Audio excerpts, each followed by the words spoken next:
Hello, good morning. So, may mga bagay na madalas pinagpipray tayo kung ano yung gusto natin mangyari sa buhay natin. May mga bagay tayo na gustong puntahan, gustong makuha, gustong maabot na pangarap. Pero yung mga bagay na yon, makukuha mo siya. Pero bakit minsan hindi ang nangyayari? Matagal o kaya naman hindi yung eksaktong gusto mo ang nangyayari, hindi yung eksaktong gusto mo yung nakukuha mo. So ang nangyayari pagka ganon, yung mga bagay na pinagdadasal natin hindi nangyayari, hindi natin nakukuha, marami tayong question, marami tayong tanong kay God. Bakit ganito? Bakit hindi ko to nakukuha? Bakit hindi ko nagagawa to? Bakit hindi ko man lang mabili to? Bakit ayaw mo tong ibigay sa akin, Lord? Or, Lord, hindi mo ba ako pinapakinggan sa mga prayer ko? Bakit yung mga bagay na gusto kong mangyari, hindi mangyari sa buhay ko? Si God, hindi ibig sabihin na kapag ka hindi niya binigay sa iyo yung gusto mo, hindi mo nabili yung gusto mo, hindi mo napuntahan yung gusto mo, hindi mo nakuha yung taong gusto mo, hindi mo nagawa yung gusto mo, hindi ibig sabihin He's not acting upon you. God isn't appear in front of us, but He's working behind our back. Hindi natin alam, He make everything perfect in His time, in His own time, sa tamang panahon, sa tamang oras. He can acting what we want.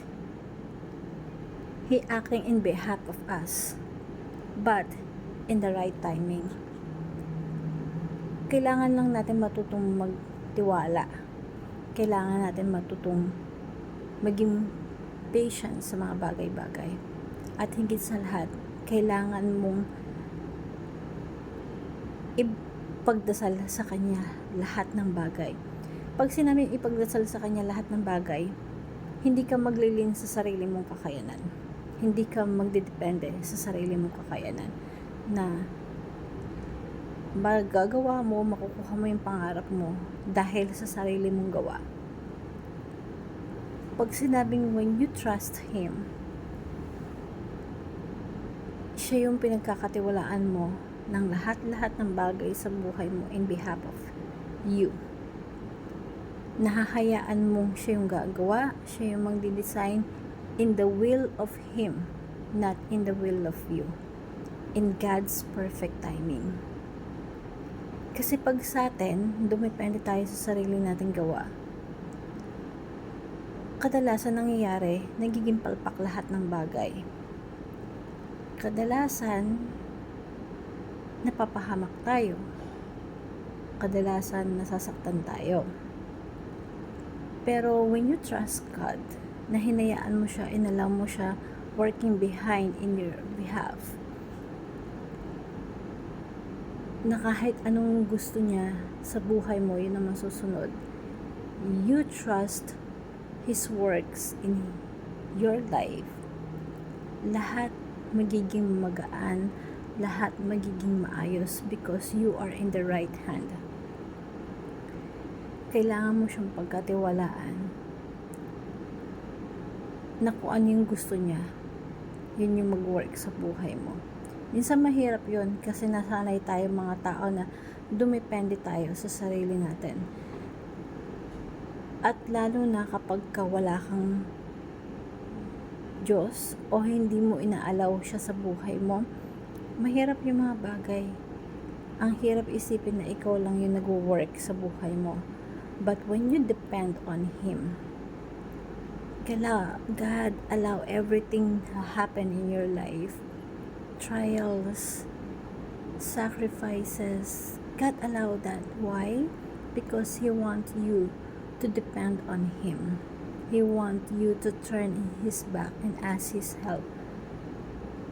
Na, Lord, kung ano yung gusto mo, pagkakatiwala ko kung ano yung gusto mo mangyari sa buhay ko in your own perfect time, kasi ikaw nakakaalam kung ano yung the best. Ikaw nakakaalam kung ano yung para sa akin. Kahit na akala natin tayo yung nag-work sa buhay natin, para sa atin mahirap. Pero kapag kakasama mo siya, walang imposible, walang mahirap.